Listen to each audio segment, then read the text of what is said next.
Sihir pelalau. Tanda-tanda kena sihir pelalau. Jadi sebelum saya nak terangkan tanda-tanda sihir pelalau ni, saya nak minta tuan-tuan tolong follow, like dan share video ni sebanyak mungkin.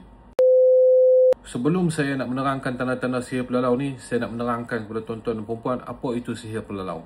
Sihir pelalau ni adalah satu jenis sihir yang berbentuk penghalang pada mangsa dia, menghalang segala-galanya. Tanda-tanda sihir pelalau ni yang pertama adalah seseorang tu selalu tidak bermaya, menjadi tak larat, tak semangat. Yang kedua, pekerjaannya selalu berhenti, sukar mendapat pekerjaan yang tetap, selalu bertukar tempat pekerjaan. Yang ketiga, menghadapi masalah rumah tangga, ingin bercerai, masalah dalaman dalam rumah tangga.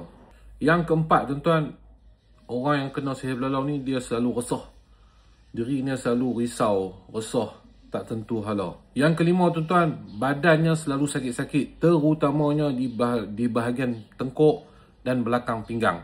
Jadi insya-Allah, tuan-tuan, 5 tanda sihir pelalau. Sebenarnya banyak lagi tanda-tanda dia, tapi saya bagi 5 dulu. InsyaAllah lepas ni saya akan kongsikan lagi apa lagi tanda-tanda yang seterusnya. InsyaAllah semoga video ni bermanfaat kepada seluruh umat Nabi Muhammad SAW. Hati-hati dengan sihir pelalau ini.